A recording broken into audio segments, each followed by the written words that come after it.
Hello， 大家好，本期紫微斗数解明星命盘带来的是火了半个世纪的女明星庆乃刘晓庆啊。那她最近在一路繁花当中就是火出圈了，可能年轻的朋友们并不知道她过去的辉煌啊。我作为一个85后，我想告诉大家，她当年的火已经是现象级别的，而且就是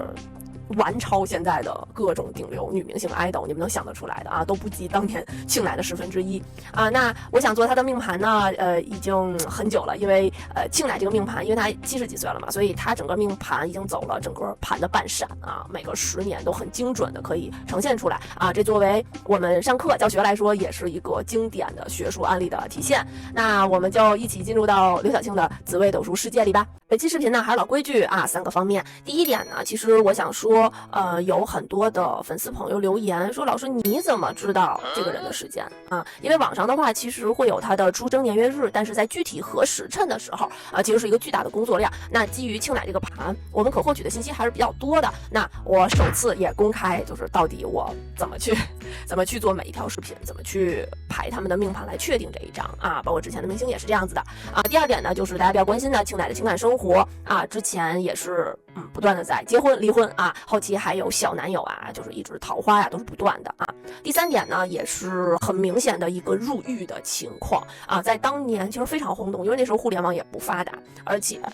他当年入狱啊，包括偷税漏税这个情况，在我很小的时候我就印象非常深了。那我们看看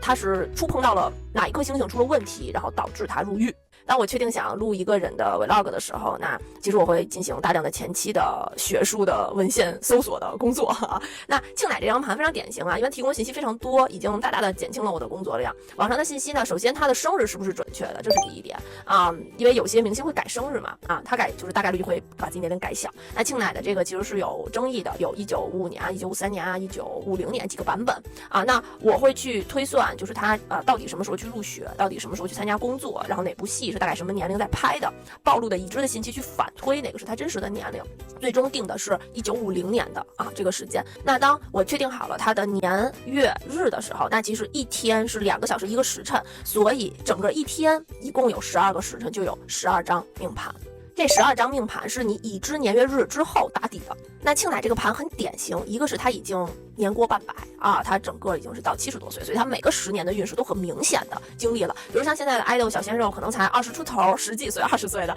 那咱们就很多事情没有经历和验证啊，推起来比较费劲一些啊。同时我这2天在干什么？就在看庆乃的6本啊，网上出现的书，那其中有他自己写的啊，更换过不同版本的，他亲笔写的，还有她第2任丈夫啊写的。我与刘晓庆不得不说的是，亲自下场啊，开始就是疯狂写书啊，这特别像微博上2个内娱的这个明星在那 battle 的感觉。这种形式吧，我把提取出来的证据啊，对应它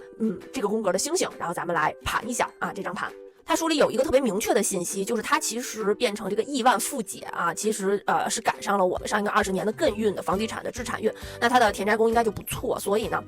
他在书里有写说啊，我确实对房地产兴趣浓厚，一位台湾朋友非要给我算八卦，说我有房宅宫啊。当然他这个房宅宫3个字都写错了啊，大概率应该是有人给他算了紫微啊。我们这个宫位叫田宅宫啊，主打的是阴宅、阳宅、子宫啊以及置产相关的啊。那我就看了一下，我就确定他的这个田宅至少不会特别烂啊。那其实网上有说他因为没有孩子，其实我有想过他的子田线应该会差一些，因为没有后代的这个迹象。但是后来我也去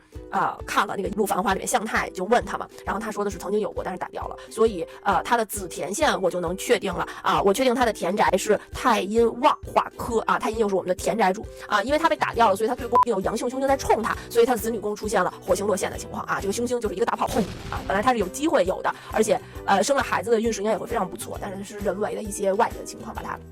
打掉了啊。然后紧接着他在书里有写到他的原生家庭，那就是我们来判断父母宫和兄弟宫的证据啊。这上面写的是，我出生在一个知识分子家庭，父亲是大学教授，母亲是中学校长，我的父亲是我的继父，那我的家里头是严母慈父，母亲姓吉，望女成龙，时常对我打骂。那大概率的我们就要看到他的，如果他父母在很小的时候离异，那他的父母宫的状态应该是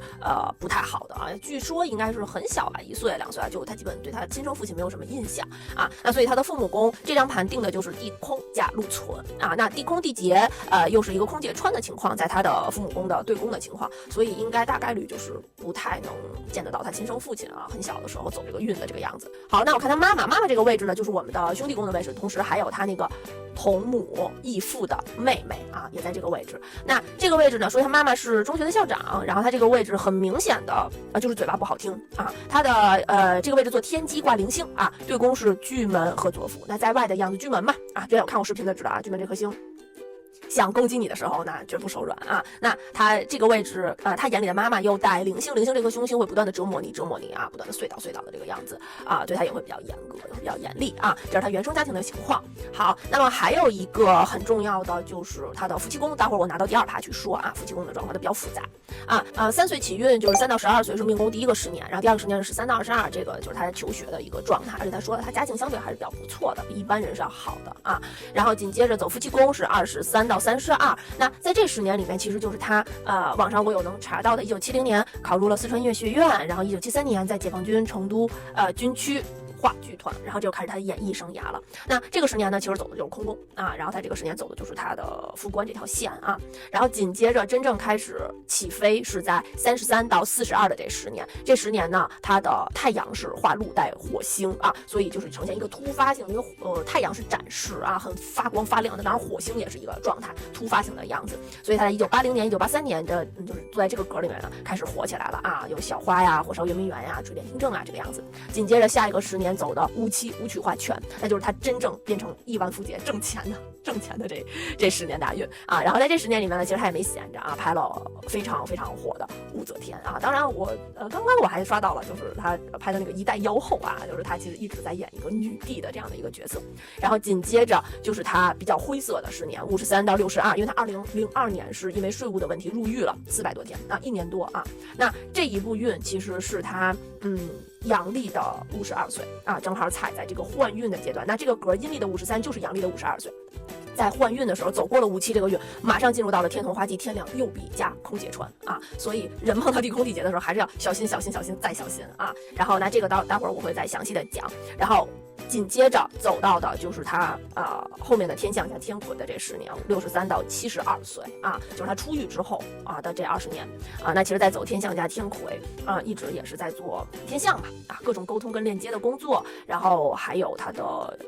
我们讲说他的这个多方得财，多方的去为了衣食而奔波。那这一次他来参加那个一路繁花，其实我也很诧异，就是这么大岁数了，就是他们说他现在还开始拍短剧，就是互联网短剧，霸道总裁的那种，然后再去尝试新鲜的综艺，那是因为他来到了他现在的这个10年啊，73到82这10年，这个10年呢，就走他的军门。那这个10年的3方其实财帛宫是不好的，地空加禄存，所以他在节目里说，他经历了很多的官司，也是因为正好踩在这个10年运里面啊，同时他的经济大概率也是出了问题，所以他出来重出江湖。那这个人的这个一生啊，整个大家看紫微斗数这个盘，这个半扇就基本都走完了。这个盘真的非常非常难得啊，绝对算是一个我们讲课过程中教同学的过程中的一个优质的案例啊。好，那我们把它整个10年每一步的运盘完之后啊，就严格的踩在了这个星星的特质上。那我们最终揭晓答案啊，他在书里写他这个人叫每个熟悉我的人都知道，做新的事是我从来的需求。然后他和他的第一任老公说的是，我要的是奋斗，要的是成功。还有演员们给他取了一个外号叫大猫啊，大猫就是咱们扑克牌里的那个 Joker 啊。那其实我觉得他命宫的主星啊，大概率应该不会是一个会花忌的星星啊，情绪非常的稳定啊，然而又是一个偏主导型的，同时需要去破旧立新，功成名就的。所以呢，他命宫的星星非常有意思啊。他的这张盘命宫的主星是紫微破军啊，代表了他的性格不破不立，同时又是一个领导的状态。那文昌文曲，文昌主文书啊，他写书写得真的很好，然后包括写书法，文曲代表曲艺啊，唱歌跳舞乐器啊，庆乃这是手到擒来啊。当然还有我平时不太说的一些小的星星，比如它里面会有红鸾天喜在对宫啊，这个是一个桃花的展现。那3台8座是进黄泉还有他能量非常足的帝王和历史。那所以整个的这个心路历程吧，就是从看他的书到他节目的展现形态，到我去核对去事件，还有后面咱们讲我会讲到具体的流年流月流日他怎么去断的他的这个入狱的时间啊，那巨大的工作量，最后总结了啊，大概率应该就是这张命盘没错了啊。那下面我们盘一盘庆乃的这个情感生活啊。首先他命宫是紫微破军啊，宫干是会引起他夫官线里面的这个贪狼化忌啊，鬼干就是引起贪狼化忌，所以他夫官线呢就是会让他整个的这个情绪啊波动啊状态啊，他命宫的样子过于强势的样子啊，会引起他的这个夫官线出现问题。夫妻宫首先是一个空宫啊，而且空宫的状态里面的小星星其实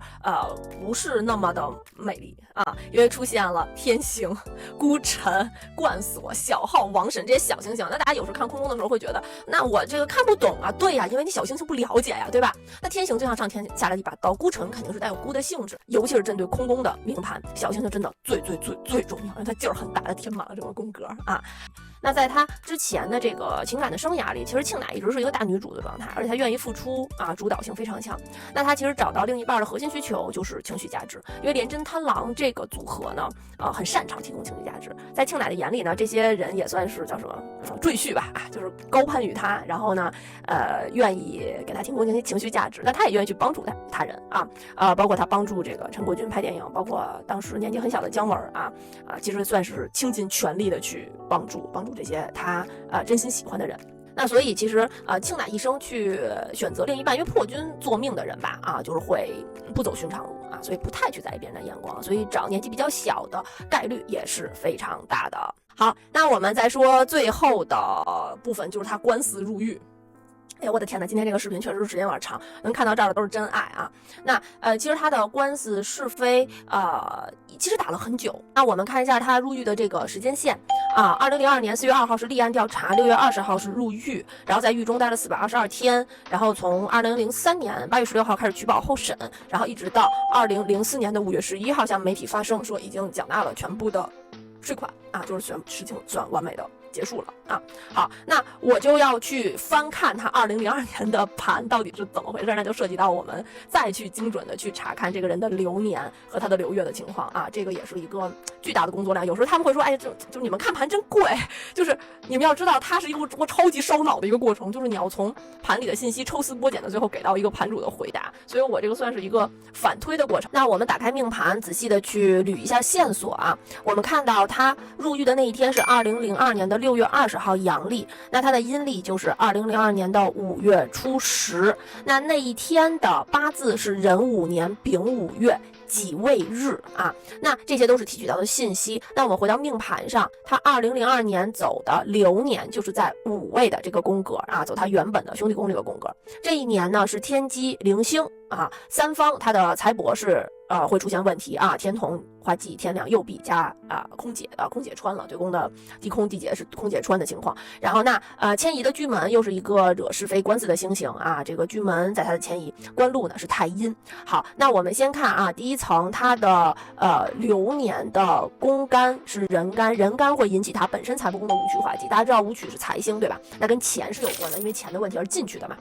接着我们看它5月份的阴历5月份入的狱，所以5月也正好在我们流月的1、2、3、4、5第5个格，同样叠加了武曲的化忌。那武曲现在就是有2个化忌出问题，然后它本年的财帛宫又是空姐穿的样子，同样本年的这个也去化了忌，然后同时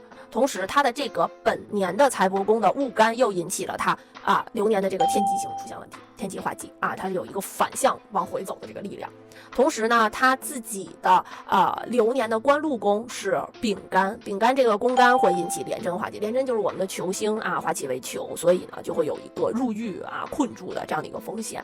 啊。整个这个命盘给出来的迹象，我想跟大家总结一句话，就是你的命盘所发生的像入狱像官司像结婚像流产这些大事件，它是一个N 多层的叠加得出来的，而不是说只看到一个武曲化忌，那我就一定经济有问题吗？当然不是啊，你的经济问题可能不足以入狱，他的命盘的入狱的那一天的状态是好多个元素集合起来形成最后的这样的一个结果。那好吧，那所有这个庆乃的这个我能提取到的信息以及专业上的分析，我已经给到大家了。这个视频真的是可能是我做这个 vlog 以来有史以来最长的一篇。当然，我也是想留给我的学生们，让他们以后真的有去学习紫微斗数的时候好好的拿这张盘作为一个学习的经典案例。那当然，我也非常非常非常敬佩庆乃的性格，庆乃的人生那种跌宕起伏活了一辈子这种大开大合的感觉。那当然，子破的人本身就是这样嘛，不破不立，早破早立，并且呢建立了新的规则之后，还能像皇帝一样去引领他们，真的很像他去塑造的女性形象。我觉得他的性格应该跟武则天非常非常像，因为武则天他当时去建立这个女皇帝的这个机制也很破旧立新也不循规蹈矩的所以整个这个命盘呢说的我嗓子都不行了。整个这个命盘呢，真的是 very 精彩希望不管是热爱紫微斗数的朋友们，还是我可爱的学生们还是庆乃的粉丝们，希望你们真的好好研究一下，真的非常狂。视频的最后，我们为庆乃献上一首打油诗：女皇刘晓庆，不破不立硬碰硬，女性楷模令人敬，赞叹她与时俱进。大家知道，我们可能这种那么学术派的这种做紫微斗数的这种老师们呢，其实并不是大家想的，说我闭着眼掐指一算，然后就开始在网上跟大家胡说八道所以呢，也希望大家多多关注和喜欢我的频道，喜欢更加学术、更加科学的命理知识然后也感谢大家一直以来的支持。今年开年第一条，希望可以红红火火，未来再给大家多做一些有趣的明星命盘和一些玄学适宜的知识。好吧，那今天视频就到这边啦，大家拜拜。